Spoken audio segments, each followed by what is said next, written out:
আসসালামু আলাইকুম বন্ধুরা, কেমন আছেন? আশা করি আল্লাহর রহমতে ভালো আছেন। আমরাও ভালো আছি আলহামদুলিল্লাহ। আজকে আরেকটি নতুন ভিডিও শুরু করলাম। তো রমজানের আজকের দিনটা বৃষ্টি হয়েছে, ঠান্ডা পরিবেশ, তো ভাবলাম প্রতিদিন তো ভাজা পোড়া খাই, আজকে একটু খিচুড়ি খেলে কেমন হয়। তাই আজকে ইফতারের আয়োজনে আমরা তৈরি করব লেটকা খিচুড়ি। লেটকা খিচুড়ি বলেন, পাতলা খিচুড়ি বলেন, অনেকে অনেক রকম বলে, খিচুড়ির নাম অনেক। তো তৈরি করে নিব নরম খিচুড়ি বা লেটকা খিচুড়ি। এখানে আমি চাল ডাল ধুয়ে পরিষ্কার করে নিছি। এখানে আমি 2 পটের মতো চাল নিছি আর 1 পটের মতো ডাল নিয়েছি, ধুয়ে পরিষ্কার করে নিছি। এখন এই পাতিলায় রান্না করব। পাতিলায় প্রথমেই চালটা দিয়ে দিব।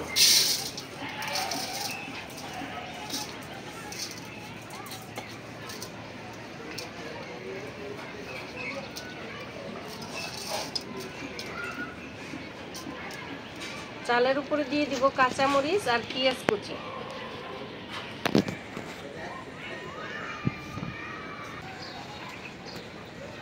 এখন দিয়ে দিব আদা রসুন বাটা, 1 চামচের মতো আদা রসুন বাটা দিয়ে দিব।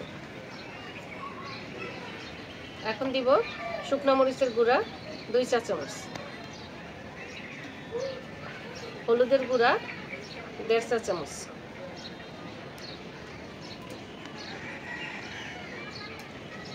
জিরার গুঁড়া আধা চা চামচ, ধনিয়ার গুঁড়া 1 চা চামচ, পরিমাণ মতো লবণ।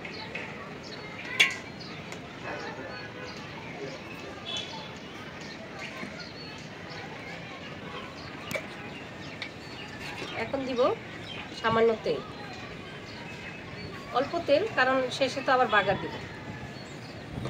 সব কিছু ভালোভাবে মাখা দিব।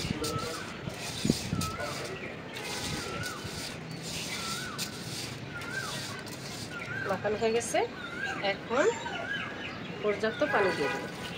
ভুনা খিচুড়িতে মেপে পানি দিতে হয়, যেহেতু এটা নরম খিচুড়ি একটু পানি বেশি করেই দিতে হবে।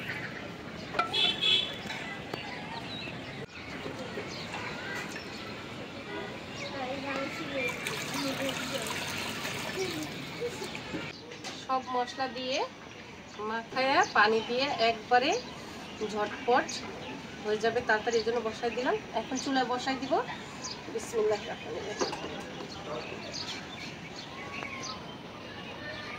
ঢেকে দিই। আজকে আমরা নরম খিচুড়িটা ভর্তা দিয়ে খাবো বন্ধুরা। তো সঙ্গে থাকুন, দেখতে থাকুন।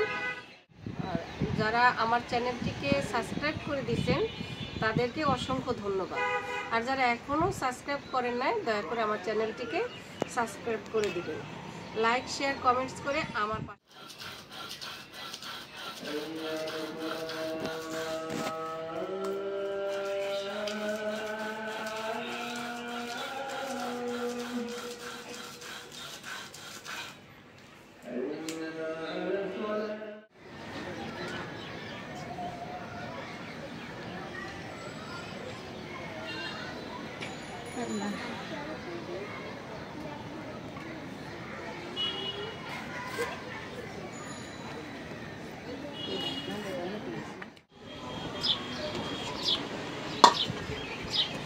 খিচুড়িটা রান্না হয়ে গেছে।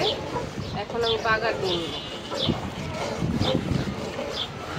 পাতলা খিচুড়ি প্রথমে একটু পাতলা পাতলাই নামাইতে হয়, কারণ এটা ঠান্ডা হইলে আবার আরও বেশি ঘন হয়ে যায়। তাই প্রথমে একটু নরম বেশি রাখতে হয়। পাতলাটা নামাই নিই। এখন বাগার দেওয়ার জন্য আমি কড়াই বসিয়ে দিলাম। বিসমিল্লাহ দিয়ে দিব তেল।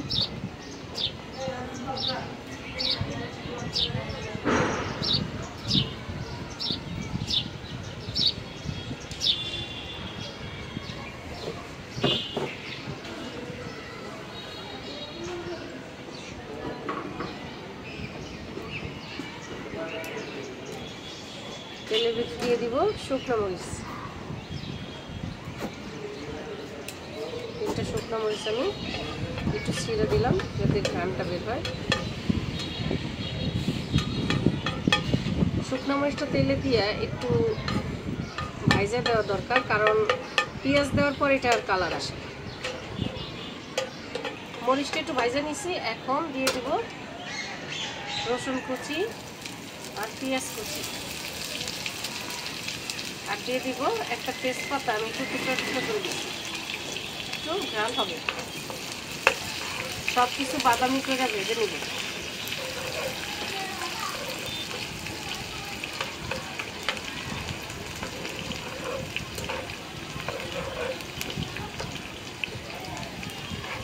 আমি খিচুড়িটা আতপ চাল দিয়ে রান্না করছি, এজন্য তেলের পরিমাণটা একটু বেশি দিচ্ছি।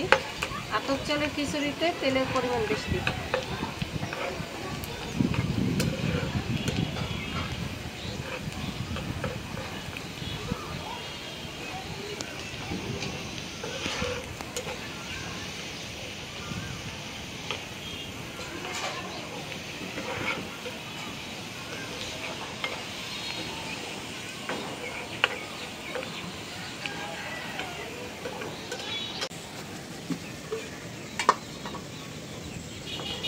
পেঁয়াজটা ভাজা হয়ে গেছে, এখন সব কিছু একত্রে খিচুড়িতে ঢেলে দিব।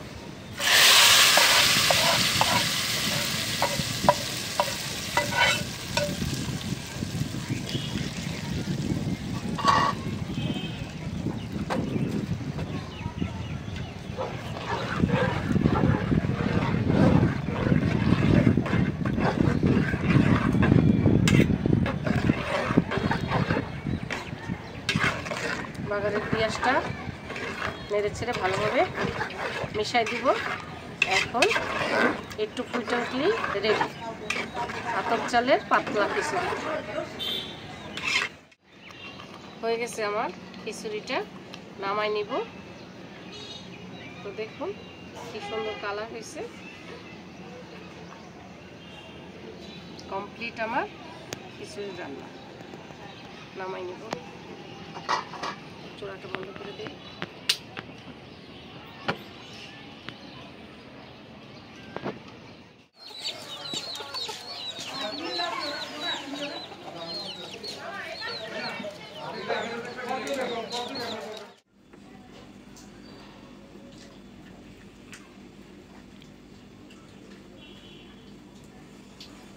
আজান দিয়ে দিছে, তো আমরা ইফতার করতে বসে পড়ছি। অলরেডি ইফতার করে ফেলছি।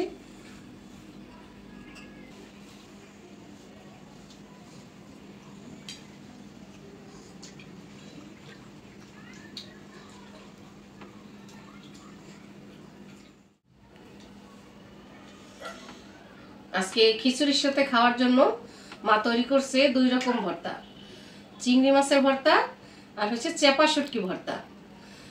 আতপ চালের পাতলা খিচুড়িটা ভর্তা দিয়ে খেতেই বেশি স্বাদ। তারপরে ছোট ছেলে তো ভর্তা খেতে পারে না, সেজন্য ওর জন্য আবার ডিম ভাজছি। তো খেয়ে দেখি কেমন রান্না করলাম। চিংড়ি মাছের শুটকি আগে নিয়ে দেওয়া আমার দাওয়াটা।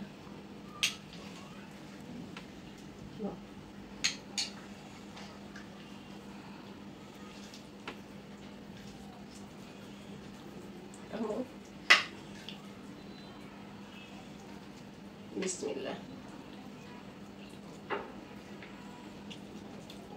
দারুণ স্বাদ হয়েছে।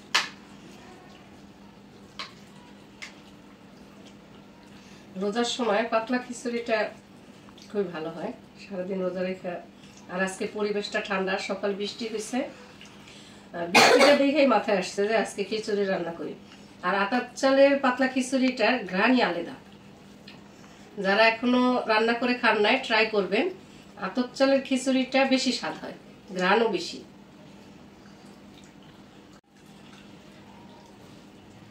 খুব স্বাদ হয়েছে, অনেক স্বাদ।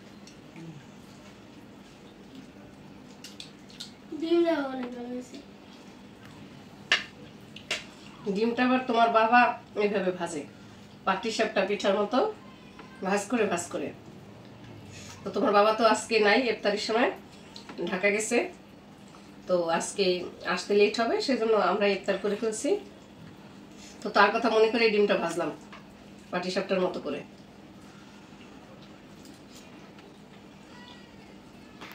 পাতলা খিচুড়িটা এমনি সুস্বাদু হয়, তারপরে যদি আতপ চাল দিয়ে রান্না করা হয় তাহলে তো কথাই নেই। আতপ চালের আলাদা একটা ঘ্রাণ আসে, স্বাদও বেশি হয়। তো বন্ধুরা দেখলেন আমি কিভাবে খুব সহজে পাতলা খিচুড়ি রান্না করলাম, আতপ চালের পাতলা খিচুড়ি। আর এটা রান্না করা খুব সহজ, কম সময় লাগে। আর ঠান্ডা ঠান্ডা পরিবেশে শীতের সকালে রমজানের ইফতারে বন্ধুরা যাদের পাতলা খিচুড়ি পছন্দ তারা আমার মতো একটু ট্রাই করে দেখতে পারেন। আতপ চালের পাতলা খিচুড়ি খুবই সুস্বাদু হয়। আর এটা রান্না করাও খুব সহজ, সময়ও কম লাগে। সব মশলা দিয়ে মাখিয়ে বসায় দিলেই হয়ে যায়, লাস্টে একটু বাগা, শেষ, একদম কম সময় হয়ে যায়। তো আজকে রান্না করলাম, মা ভর্তা তৈরি করলো, ডিম ভাজা হলো, তৃপ্তি সহকারেই খেলাম, খুব টেস্ট হয়েছে, না খেলে বুঝতে পারবেন না। তো সবাই বাসায় ট্রাই করবেন, আশা করি সবাই বাসায় ট্রাই করবেন। এবং কেমন হলো, কেমন লাগলো, আপনার রান্না কেমন হলো আমাকে কমেন্টস করে জানাবেন। আর আমার রান্নাটাও কেমন হলো আপনারা দেখলেন সেটাও আমার কমেন্টসে জানাবেন। লাইক শেয়ার করে আমার পাশে থাকবেন। আজ এই পর্যন্তই, আল্লাহ হাফেজ।